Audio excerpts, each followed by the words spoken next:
This is Cleveland's own Arsenio Hall, and you're listening to my day one homie, Johnny Britt, on the turntable.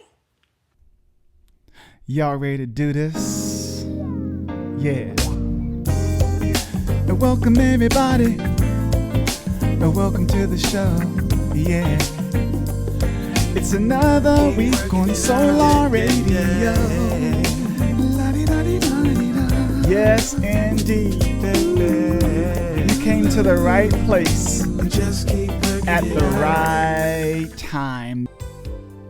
Ladies and gentlemen, boys and girls, the time is here for my interview with our special guest today. Make sure you sit back, relax, and be comfortable and enjoy my interview with the one and only. And I'd like to thank him in advance for doing this for us here at the turntable, Mr. Peabo Bryson. Hey, what's up, everybody? This is Johnny Britt and the Turntable. And you know, this is a very, very special show for me and for all of us. This is the Soul for Freedom, my show this month. This is Black History Month. And man, I'm kind of speechless. I have the great Peabo Bryson that is in the building. And Peabo, man, I just want to say thank you so much for being on my show today, man. Wow. Wow, this is amazing. You know, when I think of Black history and, the whole music scene and our struggle for freedom, this show is entitled The Soul for Freedom. You know, you definitely fall in there. You know, we're talking about Sam Cooke, we're talking about Otis Redding, we're talking about Donny Hathaway, and I just remember, I didn't know where to start this interview with you, Peabo. Well, you can start with those three. I actually saw Sam Cooke work maybe 15 times in my lifetime. Oh my goodness! Watched him work live, and the leader of my ex-boss for 11, 12 years, and my music mentor, Moses Dillard,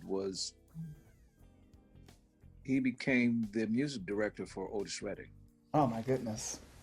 Yep. And you said Otis Redding, Sam Cooke, and you said one other name. Otis Redding, Sam Cooke, Donny Hathaway. Well, okay. The top 40 band that I was in with Moses, we were signed to Curtis Mayfield's label, Curtom. Yeah, out of Chicago. Yeah, we had a hit record with him. We didn't get paid, but what was it like working with Curtis? I was in the room when he wrote The Makings of You. Oh my goodness! If you'd seen his muse, anybody could have written it. Oh my goodness, man! I bet. Wow. No, she was a goddess. Gorgeous.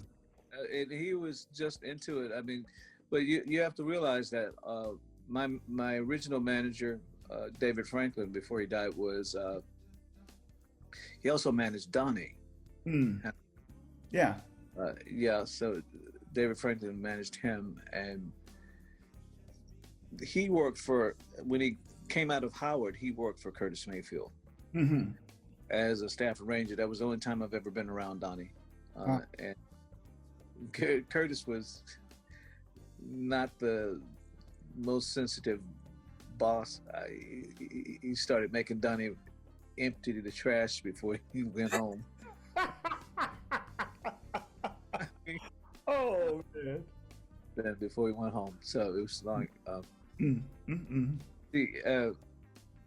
but Curtis Mayfield was a poet laureate. There's no doubt in my mind about that. Yeah. Is great in terms of that. My wife is calling. No, I'm gonna decline. That's cool, man. Man, man. Just tell me real fast. We're talking about Curtis. How did Curtis discover you in your back in the day? How'd that happen? Well, the top 40 band that I was in with Moses Dillard we were like the most famous, unfamous band on the planet. We were what city were you guys out of? Greenville, which was at the time the textile center of the world, and also, I mean, as it was called, he had the band changed names several times, but originally it was called Moses Dillard and the Dynamic Showman, and that they made a record, and he had a brother in the band was a tremendous sax player. He and Henry were like Moses and Joshua, and they had like a #1 and #2 record in the UK. Wow. Yeah, no. So that was the band that you wanted to be in. You know, you wanted to aspire to get into that band. If you were from Greenville, yeah, you wanted to aspire to be in that band. And the drummer was a former neighbor of mine, and I just kind of, he kept promising me an audition, and I ran into him one day in the hood, and he said, okay, and he told me the same thing he'd been telling me. So I just kind of laid down in front of his car. Give me the keys. Right. and then let me in your car and take me to the audition when you go now. Wow, that's right. Right. You know, so, and I went, and I was sitting there, and Moses said, what can you sing? I said, anything. I said, anything, what can you play? And he was a guitar virtuoso. He said, I play anything. I said, well, if you play anything, I can sing it. Woo. And the van threw a rod on the way home, and we were all out pushing, and he just turned around and looked at me because I was pushing as hard as everybody else. And he said, do you want a job? I said, I'd love one. So we did like the biggest television program you could do at that particular time was Midnight Special. We did it, I want to say 3 times. Wait a minute. Now, this is before you were signed as Peabo Bryson. Oh, absolutely. This band, I'm telling you, this band, we played the same tour circuit that everybody else played, and we didn't know it. And now, how old were you at this time, Peabo? Oh, I started in this band when I was 15. Wow. Yeah, but I was about 15. Wow, isn't it amazing? So you were telling me how Curtis Mayfield discovered you guys. Well, we worked hard. Like I said, we were a very famous, unfamous band. Yeah. And when we did Chicago, it was back when you had to ask the mighty Blackstone Rangers if it was okay to come into the hood and work. That's right, Southside, you know it. Southside, Blackstone Rangers, you got that right. Yeah, I mean, I know, I'm taking you back, right? Oh yeah. So yeah, we did Peppermint Lounge, Guys and Gals. Oh yeah. Yeah, we did the whole circuit, right? And Moses, being a good writer, I mean, truth be told, Moses wrote "I'm Your Puppet" for James and Bobby Purified. Somebody else's name is on it, but the stealing was rampant back in those days. If you remember, you know. Oh yeah. Well, you know, it's like, and it's odd that we're talking about this during Black History.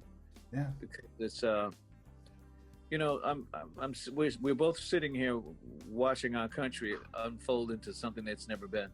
Yeah. You know, and we're having this conversation, and it's, this country was built on the backs of black folk who were slaves. That's right. And you know, to see what they're doing with it at this particular point, I don't care if you're far right or far left. I don't care far right or far left. Either you're an American or you're not. Absolutely. You know, and I just think that what I'm seeing is a very sad commentary to all that's been put into making America great, to not be able to trust the lawmakers because they might be too far right or too or there's no middle ground. There's nothing. I mean, you know, people are actually crazy. Some of the things that people believe these days is insane, and it's all based on something that isn't true to start with. And you should be able to not drink the Kool-Aid if you find yourself trapped with Jim Jones somewhere. You should be. I would have never drank the Kool-Aid. Sorry. Sadly enough, we're living in a time where it seems like that we've had obviously bad times throughout the struggle for freedom. Sure. But now today, 2020, 2021, it just seems like that it's like the worst that it's kind of ever been. And I know it's all kind of relative, but Well, here's the thing. Someone asked me, I mean, you've been on this planet as long as I have. yeah, You when you're born in the South, you get a view of racism that's very different. One of the reasons I live in Atlanta is because I like my racism straight up with no chaser. mhm, And that's what you get here. You know which side anybody you happen to be talking to is on. mhm, You see where they're coming from. They don't hide it. mhm. I don't want it hidden. Yeah. So, yeah, so there's that. But I would, if I'm honest, mhm. I would take the racism of the 50s over what we have now. You know, That's I, yeah, I mean, I know what you're saying. I know what you're saying. And from what we just saw on the Capitol building, dude, I could, I, insurrection is I could dig it. Yeah. But anyway, I hate politics, and I'm so glad that this election is over. I just hate it. So I really just want to talk about some music because it just well, it's ridiculous. well, we're talking about music, and I'm proud to be connected to that which has always been part of a major part of the healing process. That's right. Absolutely. I'm happy about that, and that's one of the reasons I chose this profession when I was a boy. Mm-hmm. I saw the power of music and what it can do in a positive way. Right. And when you see it from that standpoint, I thought, what an honorable profession if you do it right, if you approach it right. Right. And the thing about it, people, is this. Look, and I think I said this on my last show last week, that if you, throughout time, of course, black music, we are all built off of the blues, gospel music, and of course, R&B came after that. Throughout the history, especially of the struggle of our people, the music has always reflected the times. You know what I'm saying? I have to revamp the project that I'm doing with that Terry and Jimmy and I are doing at this particular point, because I have to say something about that. I have to address that. Absolutely, there's no doubt about it. Yeah, and it's surprisingly easier than I thought. Mm-hmm. I'm not a political person per se. I'm just embarrassed that what's being exposed now is so rampant, and there's so much of it. I know. It's like if you're me, you have to walk outside and look up and down your street and try to figure out why you didn't know that many people hated you. You're absolutely right, people. And I'm gonna tell you, like, I lived in Chicago. That's why I knew about the Blackstone Ring. Of course, you could not have not lived there and not known about it. Right, but one thing that comes to mind, I think it was 1984 when the first black mayor, Harold Washington, was running for office. And I remember I'm in college there, and I had this blue Harold Washington sticker. I'll never forget, like on my shirt. And I'm walking downtown in Chicago, and man, some white folks gave me the finger. And it was like, and the bottom line was like, I lived on the South Side, and it was cool. I didn't feel any racism. But if you're not gonna feel it on Stony Island Way. You're not gonna feel it on Stony Island. But as soon as you pass Cicero, it's a. But that's like Atlanta. I mean, it's Atlanta is the heart of the South. Mm-hmm. But you can't, in the city of Atlanta, you can't find any of that. But if you drive in 20 minutes in any direction, you will find exactly what the stereotypical idea or perception of racism is. Yeah, and the thing about it, I think what was so shocking about everything that happened on the Capitol was that it just really came out in the open. You know, the Confederate flags, etc., which we're living. Well, here's the thing: racism is not something that's hidden anymore. It's front and center. And what was it? What was that phrase we used to say back in the day? The revolution will be televised. Would not be televised. Revolution will not be televised. Gil Scott Heron. Yeah. As we said. Hey, people, I really want to go back and think about the first time I heard you and was kind of introduced to your extraordinary voice. I'm a singer myself, and I can sing, and I know good singing, and again, I mentioned Donny Hathaway and all the guys, but I remember I guess it was 1978 when you came out with, I guess, Feel the Fire, the first album, and it was like, this cat is good. Well, I think one of the greatest compliments to me was my former road manager, Ed Howard, was also road manager for Donny Hathaway, and he was actually with him in New York when he when he came to his demise. Mm-hmm. And you want to know what was in his cassette player? Me. Oh, really? Yeah. Yeah. Yeah. Yeah. Me.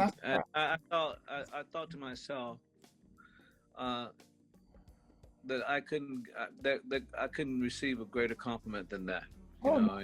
That he was listening to me at that particular time. Because Donnie's Donnie, and still is. Oh, yeah. Donnie's Donnie. Yeah. And if I'm honest, if you take him out of the equation, mm-hmm. then I never become me, and because he made it cool mm-hmm. to actually sing the melody. Oh yeah. And he also taught us how to make the melody pay off without vocal acrobatics. Exactly. And that's a very difficult thing to do. I mean, and you're hard pressed to find any of the kids today that understand that what it means to make a melody pay off, as opposed to mm-hmm. what you can do. I mean, you're a vocalist. There's not a lick we can't do or a lick we can't sing. That's not it. But the only question is, why would you do it? Right. If you have a reason to do it, then do it. Mm-hmm. If not, it's like anything else. I mean, if you look at music history, if you take for instance Mozart, mm-hmm. Wolfgang Amadeus, his work was complex and complicated, mm-hmm. but he knew how to break it down to something as simple as a bassoon. Mm-hmm. or some other reed instrument, holding the whole thing together, and that's all you hear. Yeah. That's all that's there. That's holding all this complex musical movements together, and that means there's also there's a Latin phrase for a timely pause. Yeah. Space is important. In music, space is as important as anything you fill it with, and sometimes more so. Absolutely. Well, I'm also a jazz trumpet player, and that's how and why Miles Davis was set apart from the pack, because of exactly what you're saying musically. Correct. Well, that's the way he saw it, and he didn't. It was about Miles was expressing himself. He didn't care what anybody else was. He was the Vincent Van Gogh as far as that's concerned. He didn't really care. That because he was doing him. I mean, he was a friend, and being friends with Miles was not easy. It's not easy to accomplish. First, it took me 7.5 years before he said a word to me. Yeah. And I only went to these perfunctory dinners because, again, he was managed in his latter days by David Franklin again. Mm-hmm, mm-hmm. And he also helped Cicely, who helped Miles get to the best place he'd been in his life. Mm-hmm. So in terms of drug free and sobriety and the whole 9 yards. Yeah. but also she did it in a timely fashion, so some of those chromosomes weren't, all of his chromosomes weren't totally damaged. So so what he had to say was really important, and he said it in his own way, in his own words, with his own candor. Yeah. And that was an amazing thing to be around. The only reason I tolerated Miles at all, and him not saying a word to me at these perfunctory dinners, there would be only some 6 people there. Most of the time, just 5 people. I'd be the extra wheel. Right. I did it because Cicely was helping me with my live performance thing. She was trying to give me the true 411 on what it really requires.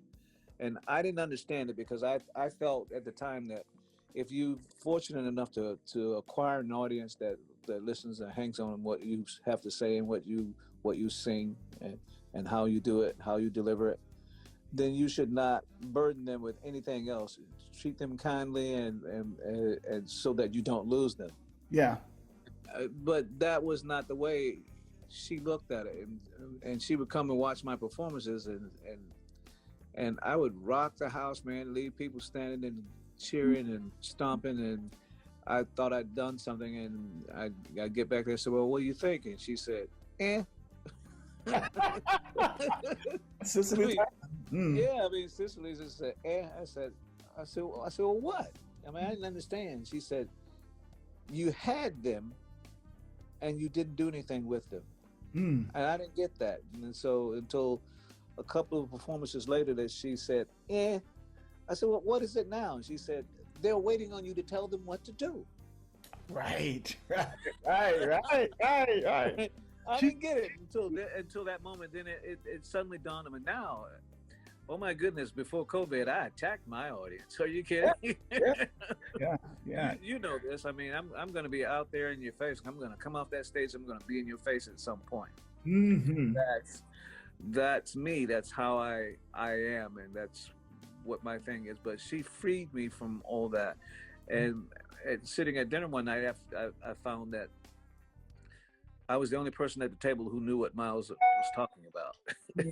And so from that moment on, we were like inseparable kind of friends, where he would just show up at your house, and nobody's gonna stop him because he's Miles. I mean, your doorman's not gonna call you and tell you that Miles Davis is coming up. He's just gonna get out of the way.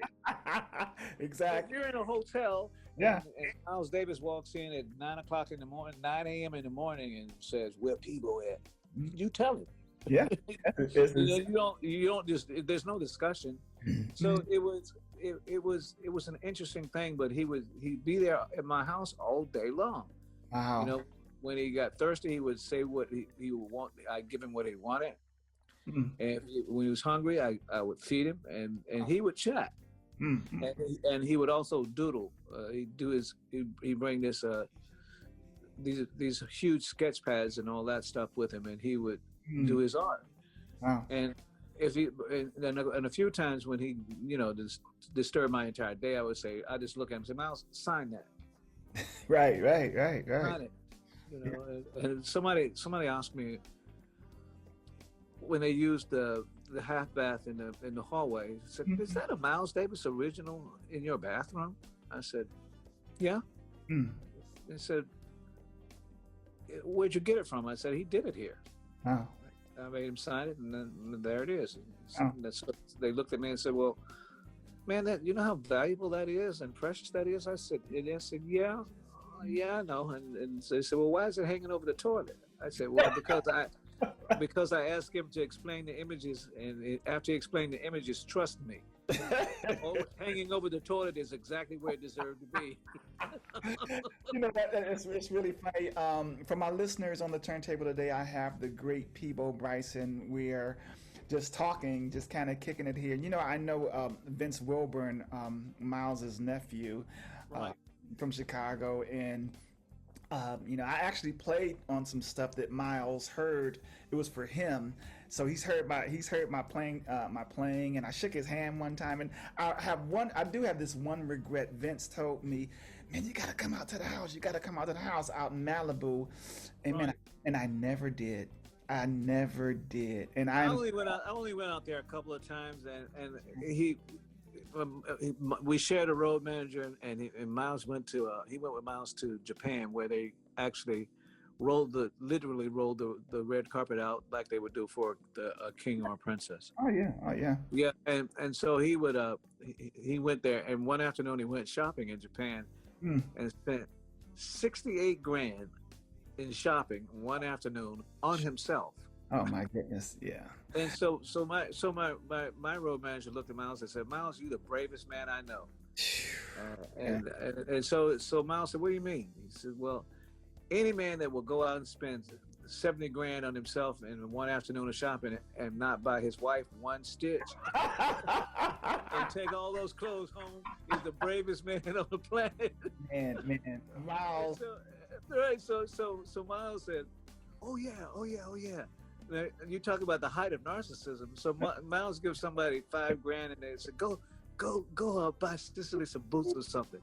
And so they come back and they spend the whole $5,000 on these kick-ass boots that nobody's ever seen and nobody's ever going to see again. Oh man! Only in Japan you can find something that's this decadent and it's going to cost that much money for this particular occasion. So, wow. So the assistant brought the boots back, and Miles opened the box. Damn, them some bad boots.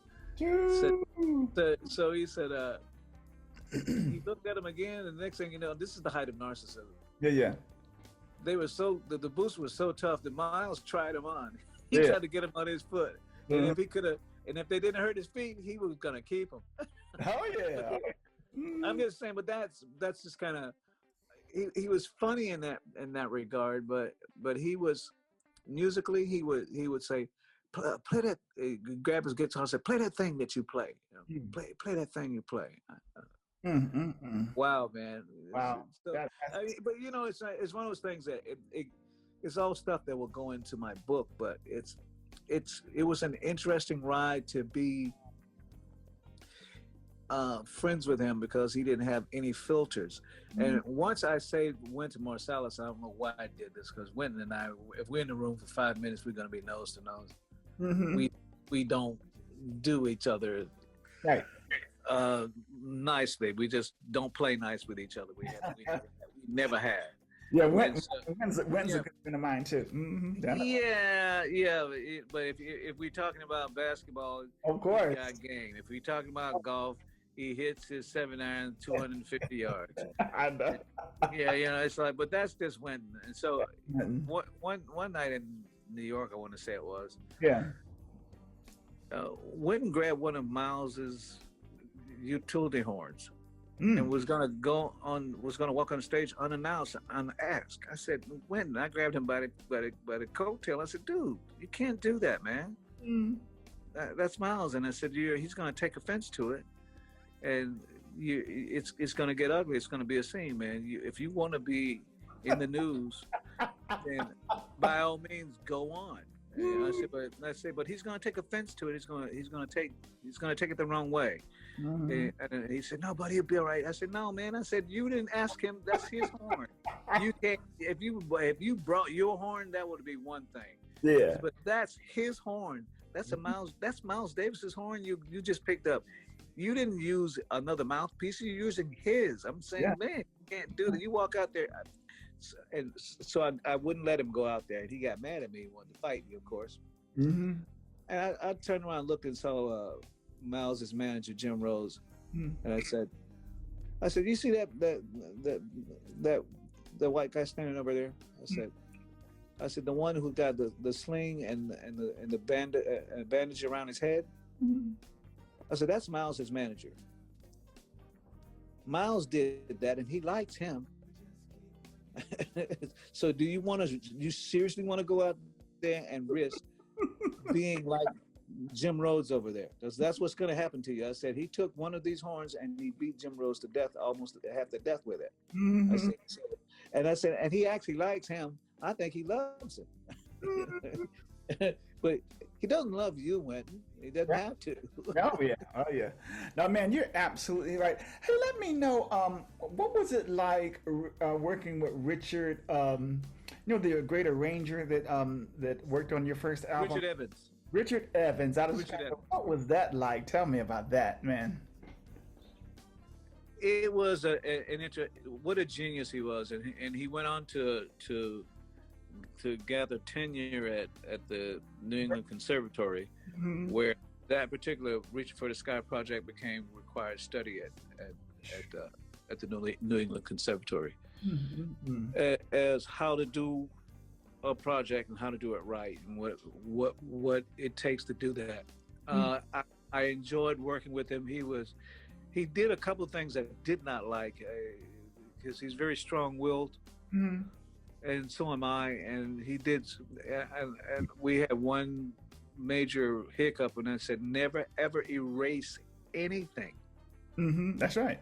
Before telling me, Right. or asking me, or consulting with me, never erase anything. So I had to do like a different, try to recreate the perfect intro again. Yeah, yeah. And not like for Feel the Fire, and I didn't particularly care for it, for trying to do it. It was never the same for me. No. And, working with him, and what he does is he surrounds you with great musicians, and the other guy who was working with him was Johnny Pate. Yeah. So if you got Johnny Pate and Richard Evans in the room, and they're working for you, you got everything that you could possibly need. You got all the manpower you could possibly need. You got all the experience that you can possibly ever have or want for. And it was I felt I was living a charmed life to be included in that august company. Yeah. Well, you Peabo, you were like the #1 African American, vocalist of you, Teddy Pendergrass, and whoever else. But I mean, you just shocked the world, when you were just doing your thing, just so fresh and handsome. You definitely don't remember this, but I played trumpet when I was living in Chicago. I played trumpet for Gene Chandler, and we actually opened up. Yeah, we opened up for you, man. And it's so funny. I'm gonna give a shout out to my boy Mike Logan. He took a picture. We're in backstage, and I took a picture of you and him. He's been asking me for this picture for 30 years, and I just found it. I just sent it to him like yesterday, man. I said, I'm a man of my word. I told you, it's 30 years, man. But it was, man, that was really amazing.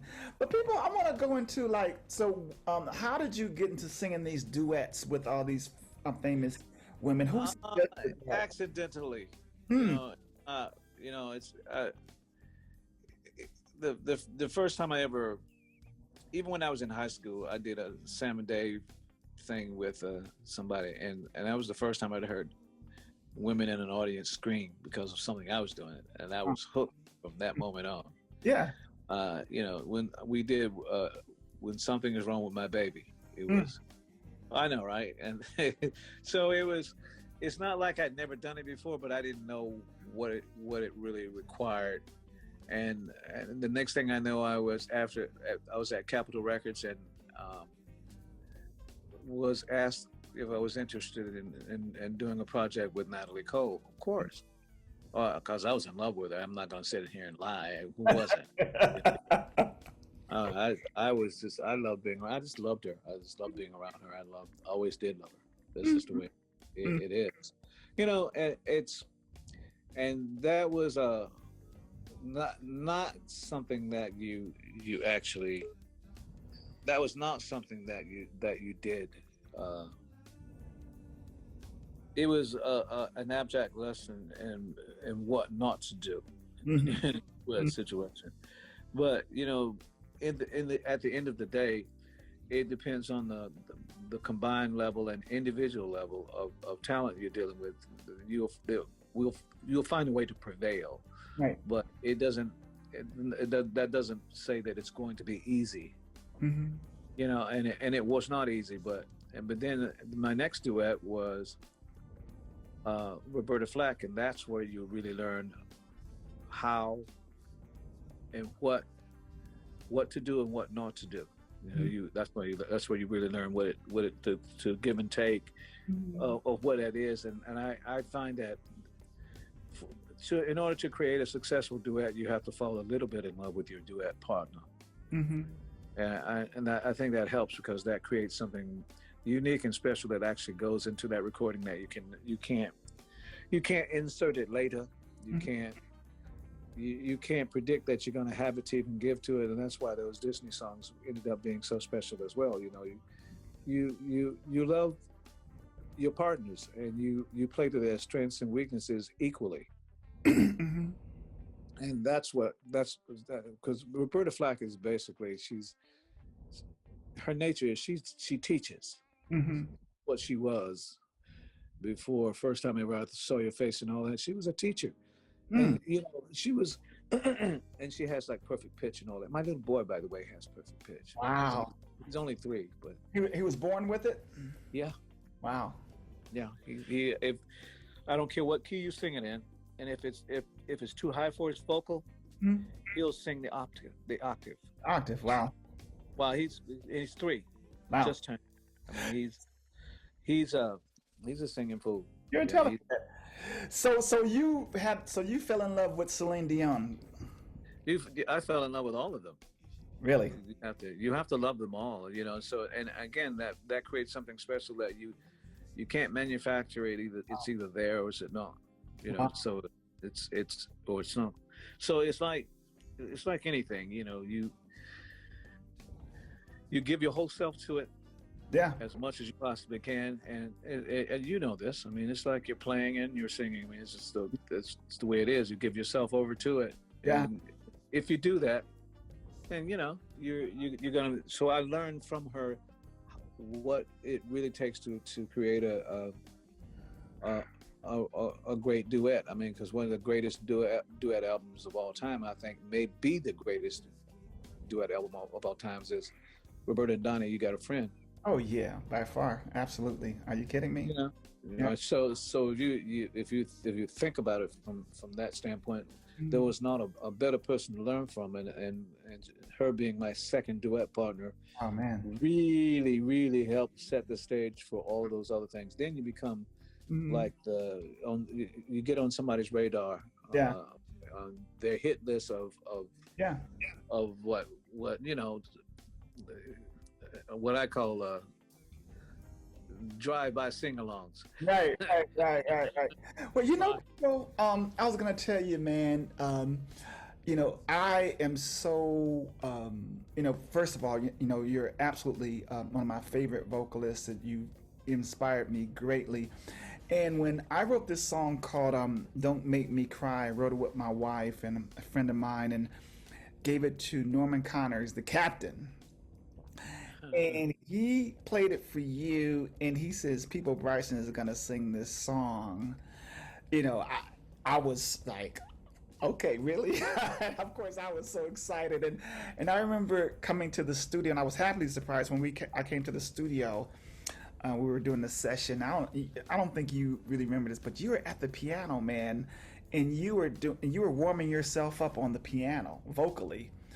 Right. And of course, I'm schooled. I'm a vocal coach, and I know that's what what you need to do. But I was just so pleased and happy to see this cat is like, well. First of all, Norman calls you the Black Pavarotti. Just to let you know. I don't know if you knew that, but Norman Connors calls you the Black Pavarotti, and I must agree with him. But your phrasing and your diction and everything that we've been talking about vocalizing and being a vocalist, you put into action with your skills by just by me seeing you going through your vocal warm-ups before you recorded my song "Don't Make Me Cry." I love that song, by the way. Thank you. I felt it should have been a single. I know, man. Hey, but it's available for you to cut again. We can cut it again. you tell Jimmy and Terry that we can do that song one more time. That wouldn't be a problem. But that definitely was a great record, and you absolutely killed it. I mean, like, people, you're just Appreciate that. I mean, so it's working with Norman Connors is different. He's different. I won't tell you what he did. It's too crazy. No, don't tell me. Don't tell the world. It's too crazy. I said, did you just? I couldn't believe it. I said, Norman. Yeah, I did. He wanted me to do Starship. Have you heard it? No. Mm-mm. Yeah, I mean, I did. No, he didn't let me. I haven't heard it yet. Mm-mm. Yeah, I did Starship. It was a while back, but I did a version of it. It was, and somebody said, I mean, my wife said, I know this song. I was like, my wife is an old soul. Yeah.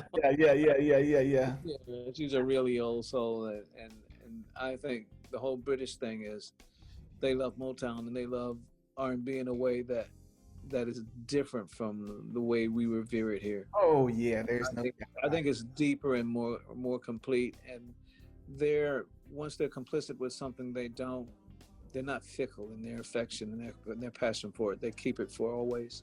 Yeah, they do, and I love that about the European artists. You are a musician, people. I saw you warming yourself up on the piano. I don't know, and I want to ask you. I see you have a piano there in your house. Yeah. So do you play piano? What do you play? Anything that's got keys on it and guitar. Wow. And I see that you obviously are a great jazz fan. I mean, you know the Cats and you appreciate the music. How has that helped you, or does it help you with your spontaneity and your approach to music? Well, I think it does. I think there's a certain freedom to it, because of the ability to, or the willingness to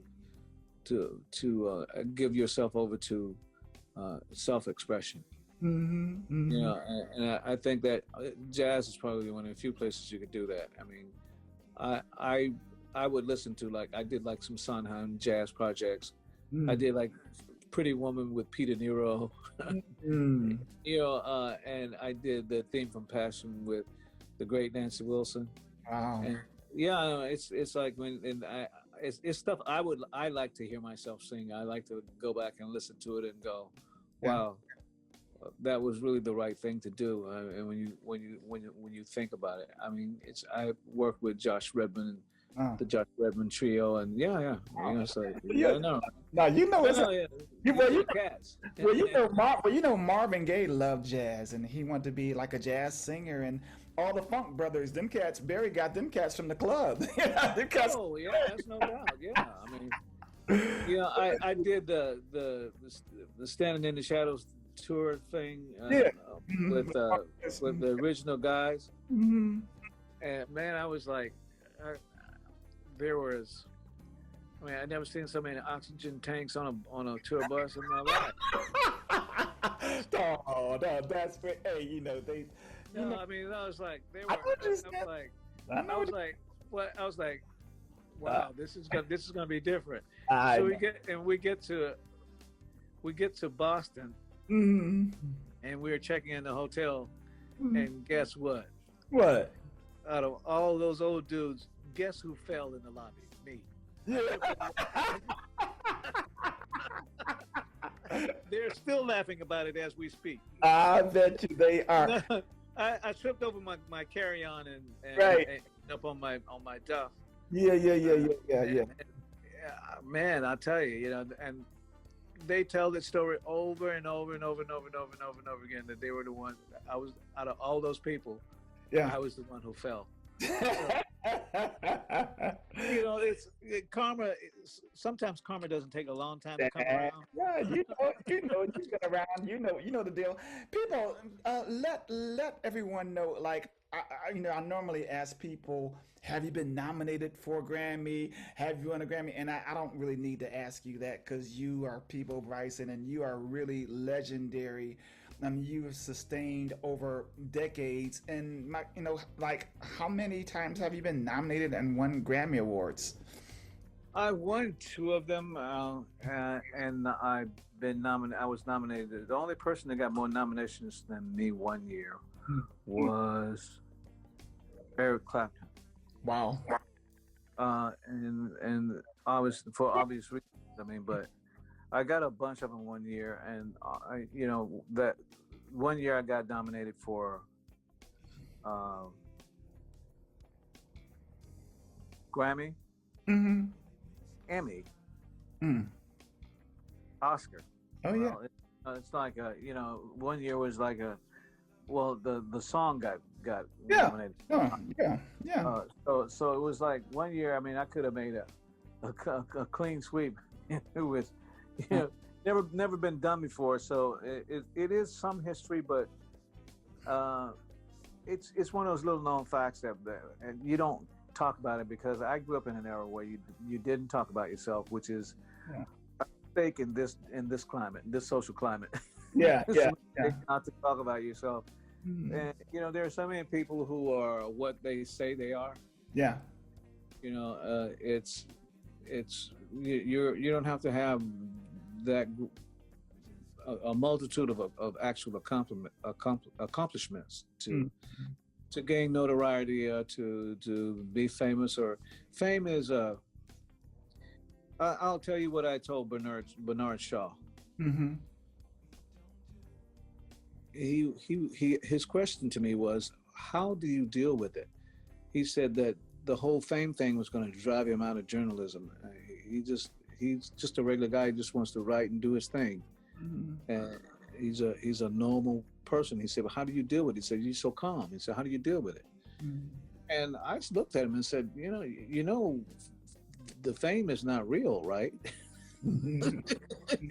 And he looked at me, it's like I grew two heads. I said, it's not real, Bernard. I said, you have to look. I said, look at it like this.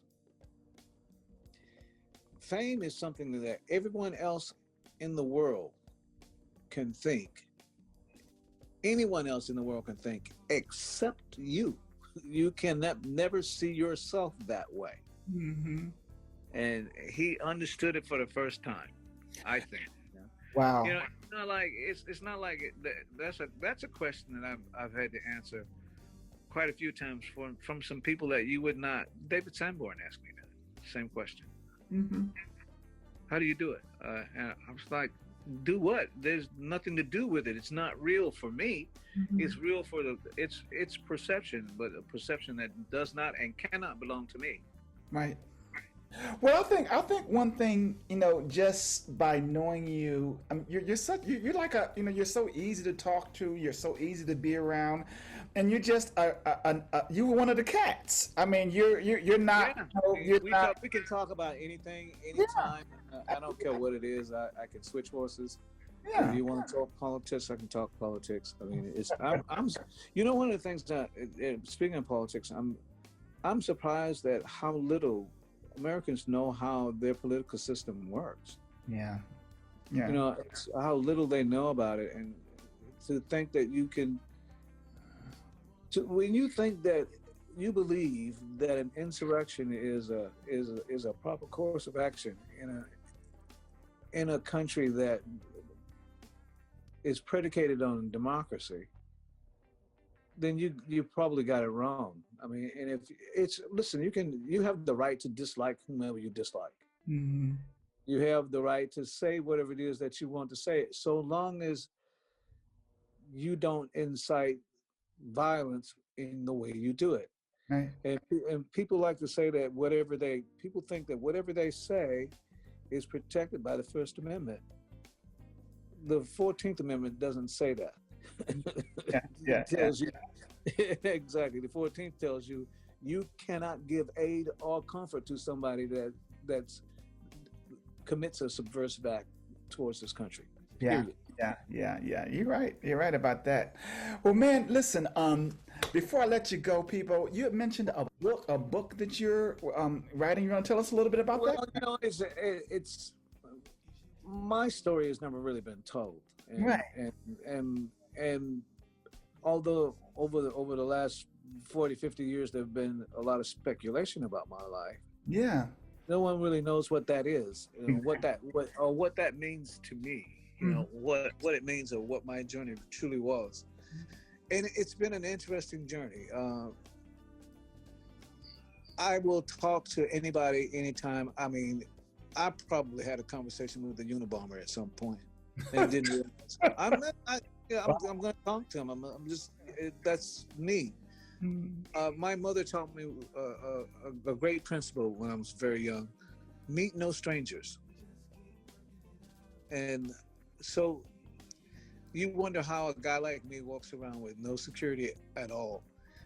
I don't need it because I treat everybody like I want to be treated. Yeah, it's simple as that.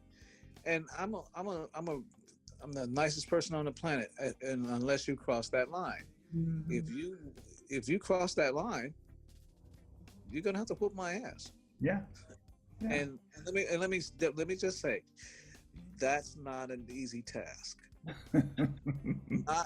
not even at this age. It's not. I mean, what did Bill Withers say to me?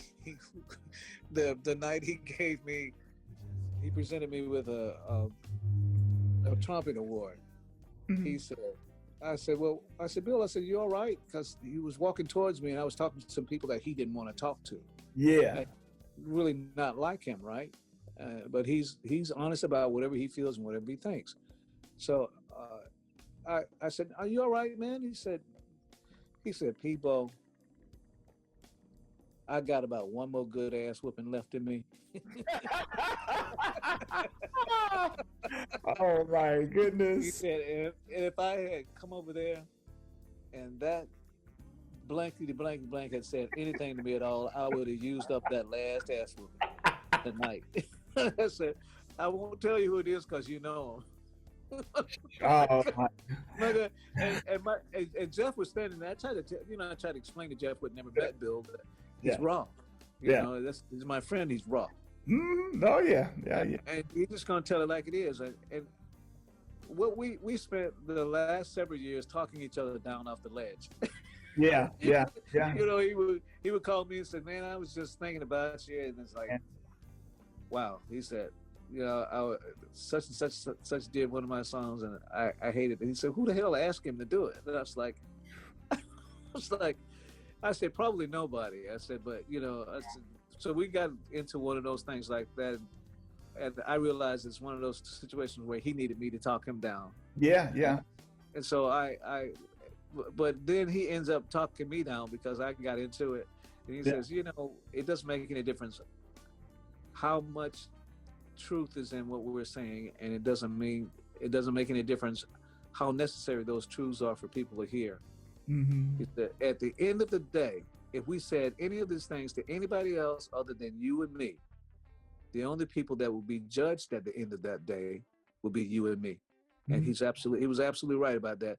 So I learned to shut up about my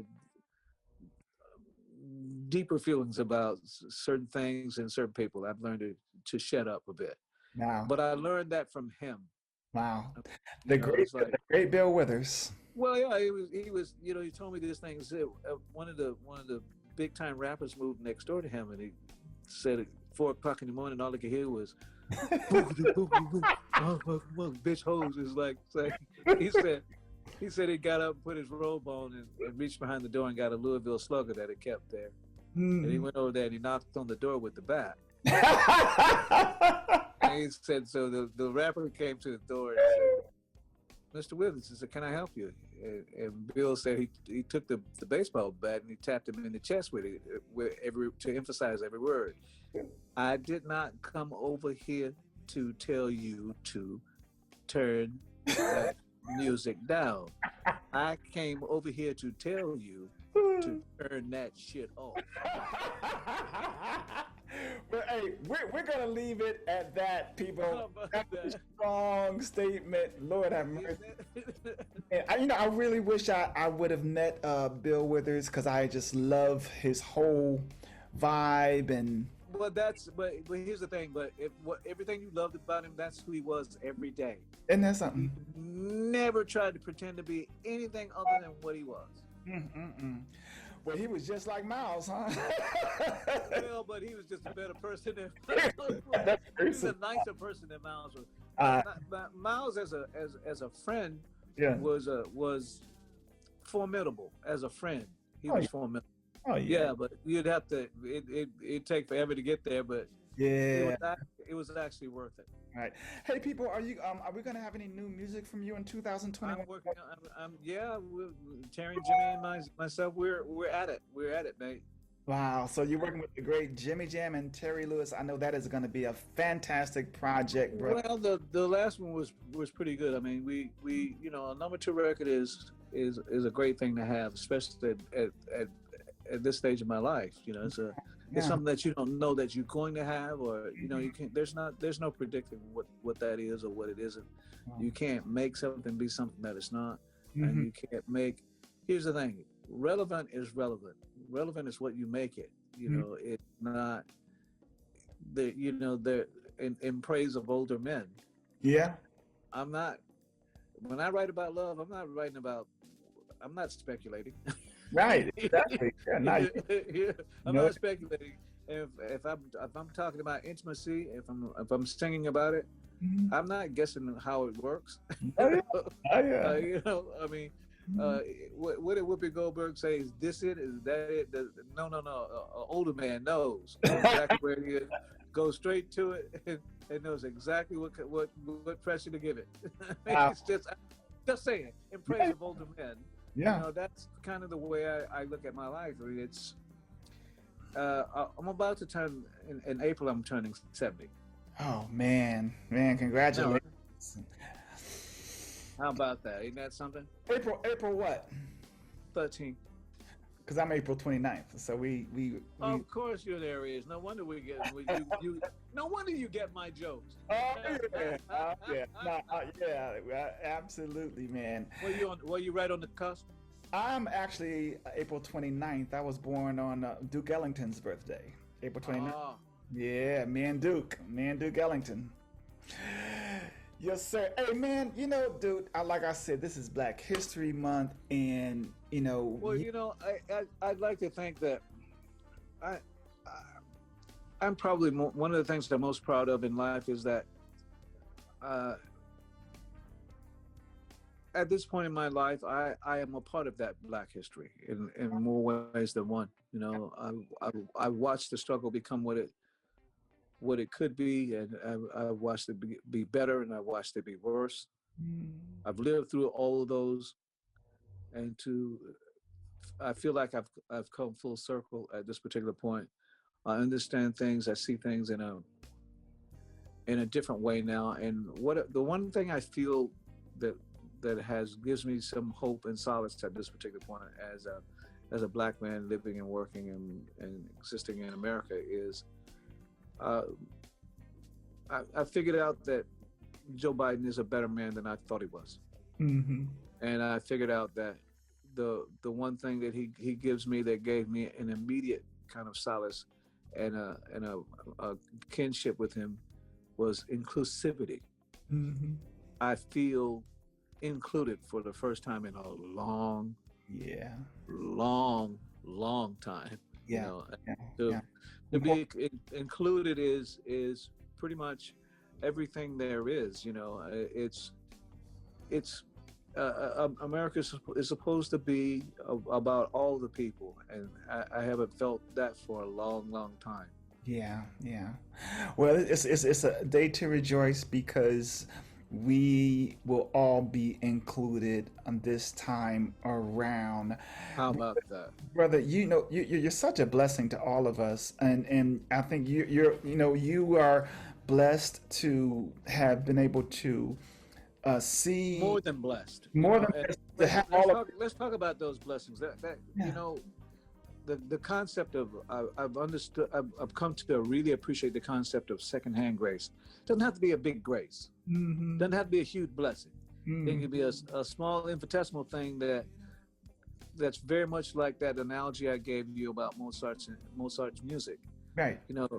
That one small blessing holds all those other blessings together. You better be able to love big and give big. That's it. That is totally it, brother. And man, we love you. All my listeners Nice to be loved. loved Peabo Bryson, and I love you, brother. I just so appreciate you being on this show. Peabo, if I can do anything for you, I am there, brother, because you are just absolutely the best. So I just want to thank you once again for being on the turntable, Mr. Peabo Bryson. Johnny Britt, it's a pleasure, man, and an honor always, man. Yes, indeed. And this is Johnny Britt from the Turntable, and we will see you each and every weekend right here on Solar Radio. Take care. See you next week. Stay safe. Peace.